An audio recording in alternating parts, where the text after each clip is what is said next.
Am I the a-hole for telling my dad that he was selfish and having me wasn't worth what he did to my mom? My parents broke up 6 months ago.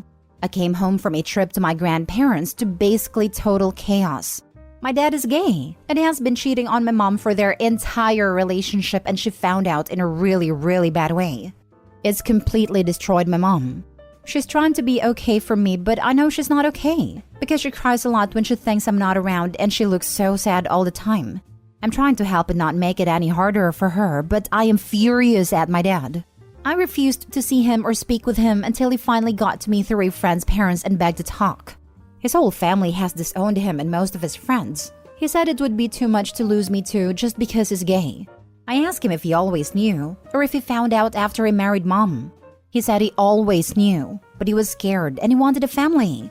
I asked him if him being scared was worth ruining my mom's life, and he said that they got me out of it at least. That blew me over the top, and I told him he was selfish and disgusting, and that I would rather not exist than have a father like him. I left, and apparently he's telling everyone I hate him for being gay. So my friend's parents have been trying to talk me into forgiving him because he made a mistake out of fear. And me telling him I would rather not exist broke him. My friend says I'm being a homophobic a-hole, but I see my mom. And I don't think I can ever forgive my dad because he knew what he was doing. I don't feel bad about what I said, but am I the a-hole? Now for the top comments. Not the a-hole. He's not losing you because he's gay. He's losing you because he cheated on your mother for their entire relationship. Yep, spell it out for the parents he is using to contact you too, OP. Tell them it's not about sexuality. It's about the choice to hurt and betray people instead of being honest. Also, point out he's a manipulative liar willing to throw you under the bus so he can claim victim status. Not the a-hole. He lied to her for years, got to marry him under false pretenses, cheated on her, and essentially used her to hide himself and be his baby-making machine. Not the a-hole. It's not the fact that your father knew he was gay from the beginning before his marriage, but the fact that he practically used your mom for his own selfish needs and then cheats on her. That just makes me so angry. Phobia has nothing to do with the fact that what your father did was unforgivable, and you have every right in your mind to be angry. I'm angry with you. What did he expect? Just get your mom pregnant, leave her, take you, and raise you with another man in his life? Excuse me? What is he smoking? He can adopt or get a surrogate, not emotionally manipulate a woman who thought she married someone who genuinely loved her, only to use her body for his own purposes. That makes me sick. Actual physical pain. There is no validation or any kind of apology that would make any of this okay. I hope you and your mother are able to recover from this. Not the a-hole. I assume you would have been equally angry at him if he was straight and cheated on your mom? Yep. The only thing that made this worse is that he always knew he couldn't do right by my mom and used her on top of everything. Next story. Am I the a-hole for telling my mom her dream for my wedding stopped being possible the day my dad died? My dad died when I was 7 years old. He was my favorite person. My mom's favorite person at a time, and I kind of think he was the person who could complement our personalities enough for us to be super close. Even as a little kid, I kind of knew that, and it broke the two of us when he died. But then she found someone else. She found Luke. She married Luke when I was 9, and he became her person. Luke, upon realizing my dad had been the parent I was closest to, tried to fill that space and was unwilling to listen when I said that space was reserved for my dad. It caused some tension. Over time, I let some things go. They would call themselves my parents or my mom and dad. I always called him Luke. I always told people close to me about my dad and would make sure it was known Luke was not dad. Our relationship now that I am several years out of their house is amicable but not close. I don't hate them, but my mom and I still don't mesh well. Luke still wants to fill that role my dad had, and I still don't want him to. Ever since I got engaged, my mom has been more present. She has told me how she always dreamed of this day, etc. Over time, she brought up how she and Luke couldn't wait to see him walk me down the aisle and give me my father-daughter dance and how they were excited to be mom and dad of the bride. I told her none of that was happening.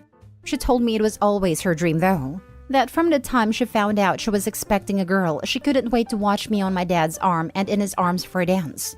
I told her that was possible when dad was alive, but not when he was gone. She told me it was still possible. There was still my dad, Luke, and that he deserved it. They both did. I told her I was walking with my fiancé and no father-daughter dance would happen. I told her he was not going to be listed as father of the bride anywhere because he is not my father. I ended up telling her to leave and I went back to last contact.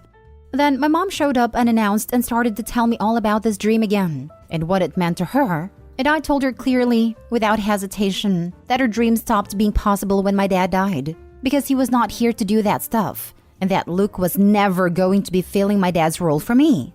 I told her she might be able to switch them out easily, but I was not. She left in tears, telling me I had punished her for moving on and punished my dad, Luke, for not being my real dad. That she and my dad deserved better than that, and I was spiteful. Am I the a-hole? Edited to add more additional details.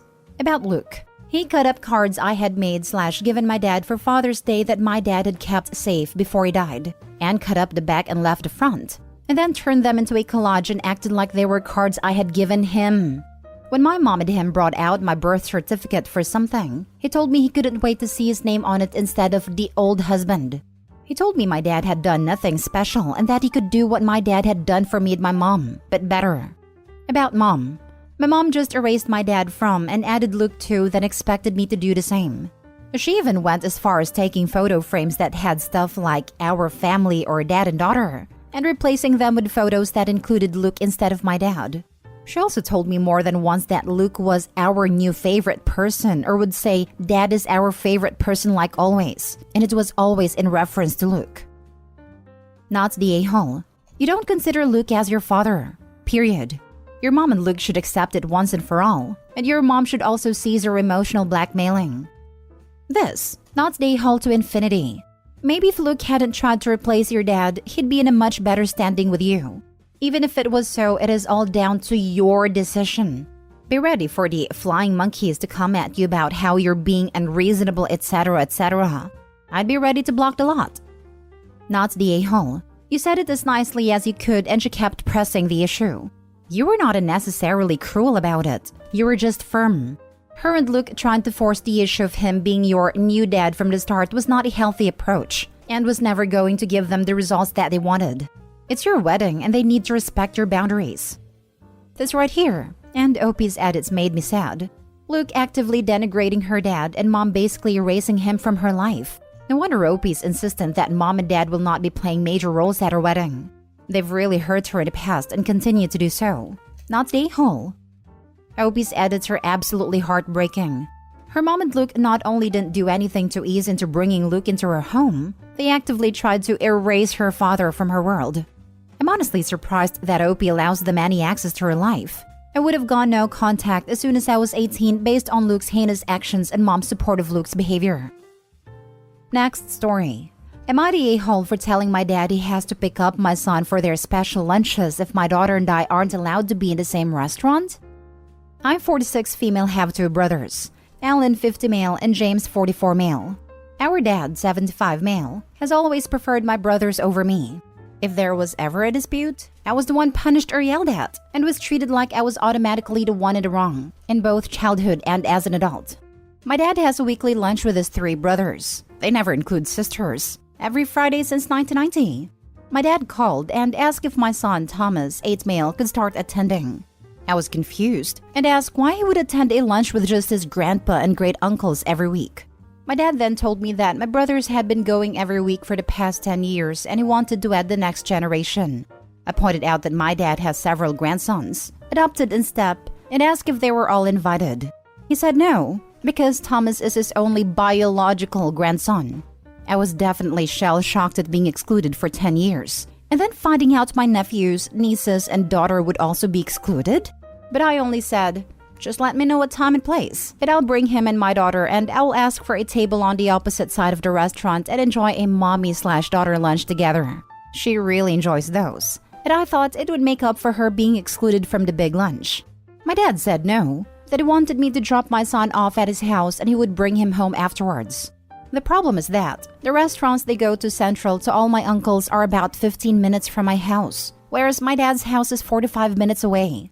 So he expects me to drive an hour to have to drop him off and back home, then wait for him to come back home. That would mean my daughter and I couldn't enjoy our own lunch out. I told him he could pick up my son, then go to the restaurant since it was probably closer to my house anyway. He said I was being petty because I never wanted to just let him enjoy his sons. I asked, how am I preventing that? By existing and not having a penis. He hung up on me. Later, my stepmom, 65 female, called and asked me to be more flexible. Since my dad is getting older and not in the best of health, that I should just let him enjoy his time with Thomas that he has left. She meant well, but my dad isn't dying or anything. He's pretty active for his age. I just said that he is welcome to pick Thomas up at my house and then take him to the lunch. And then he can call and find out where my daughter and I are and bring him back to me afterwards. Apparently, my dad didn't want me going out to lunch in the same area because he thinks if I know where they go, I'll crash their lunches and invite myself every week. I'm not sure where he got that idea. Maybe because I said my daughter and I would eat at the same place until they were done? It's not like my son will hide where they ate from me. He always talks about food. My dad and brothers think I'm the a-hole for not just dropping my son off at dad's house like he wants me to. Am I? Now for the top comments. Not the a-hole. He's a huge misogynist, and that's not what you want your son to be around. He is also awful for not including his adopted grandsons. I think it's time you limit contact with your dad. You'd be better off. We are currently only seeing my dad at family events. We have a huge family, so the kids only spend one-on-one time with him at these events and only for a few minutes.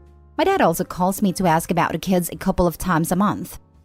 Not the a-hole. Thank you for not letting their nonsense be passed on to a younger generation. Go do something fun with your son and daughter instead. I'm not even sure how my dad got that way, but he definitely passed it on to my brothers. His parents, my grandpa and grandma, had always wanted a daughter, and I was the first girl born into the family in 3 generations. They treated me like a queen when they were alive, so I know it didn't come from my grandparents who also treated all of their daughters-in-law very well. I really have to appreciate the irony that only the daughter he refused to include was the only one of his children to birth a male child. Don't let your son get sucked into the family boys club. That's some gross behavior. Tell him you'll bring your son when you and your daughter are invited. I'm all for girls' nights / boys' nights, but this is family. That's a good idea. If he wants to include me and my daughter once every couple of months, we'll bring my son to the lunch occasionally. It's not as if no one else has ever been. Occasionally, when my cousins are in the town, the odd one of them will go to the lunch too. Even my girl cousins. I've just never been invited personally. Last story. Am I the a-hole for refusing to watch my sister-in-law's child even though she had a meltdown? I, 33 female, have a daughter, 5 female. My sister-in-law, long-term partner of my stepbrother Jake. Tina, 34 female, has a daughter Cassie, also 5, from a previous relationship. Every summer for the past few years, me, my step-siblings and our partners have visited our parents at the holiday retreat they run, from anywhere between 4 to 7 weeks. This past summer, I was there for 6 weeks and Jake and Tina were there for 4. My husband was there for 3 weeks on and off due to work commitments, and I brought the nanny. During the 3rd week, Jake and Tina were there. My husband and I decided to take my daughter on a day trip, as the nanny had a day off and we were going a little stir-crazy. We told everyone at breakfast, and afterwards, when it's just the women at the table finishing our tea, Tina asked if we could take Cassie with us on our day out. I was very confused as to why Tina would ask this, as I have barely any interaction with Cassie. I find some of her behavior very off-putting, and I don't have a natural inclination towards children. And second, Tina and I don't know each other well enough that I'd ever consider asking her such a favor. I said no. It was just a family day out for the 3 of us and presumed that would be the end of it. But Tina insisted. She begged me to take Cassie and said she hasn't had a break the whole summer, that she's overwhelmed and would like to spend some time with just Jake. I said no again, and Tina asked if my nanny could watch Cassie for a few hours, but I told her it's the nanny's day off. Tina started to get tearful, saying she really thought that as a fellow mother I would understand needing a break, since I have someone employed for that very purpose. I didn't know what to say to that, so I just said goodbye to my mother and started to leave, and as I did, Tina burst into tears. My mother told me to go and she would calm Tina down. When we came back later that evening, Tina wasn't at dinner and my parents and Jake were babysitting Cassie. My mother said she had reached a compromise with Tina that they would watch Cassie for the evening so Tina could rest. They can't during the day as they are still actively running the retreat. The next day, Tina reappeared and everything was back to normal, though she was noticeably colder towards me, but it didn't bother me. A few days ago, we were discussing all getting together for Christmas in a group chat, and Tina said she was really looking forward to it, but that she hopes we could all be a bit more accommodating with the kids and that it takes a village. I just replied that I wouldn't be needing any accommodations, thanks, and the conversation moved on. My mother says while she understands why I said no, seeing the state Tina was in and the meltdown she had after I left, she would have said yes. She said I don't understand how tough it is because I have so much help. So am I the a-hole? Not the a-hole. As others have said, asking was fine, but guilting or acting entitled was not. And commenting on an element of this others haven't yet. It isn't your nanny's job to watch other people's kids, and you are not in a position to accept that responsibility for her.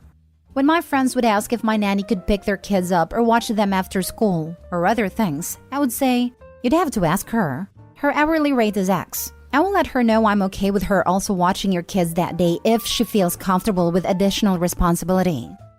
Yes, I did say to Tina that since she's my employee, I'm responsible for allowing her time off in peace. So I wouldn't be asking her that on her day off.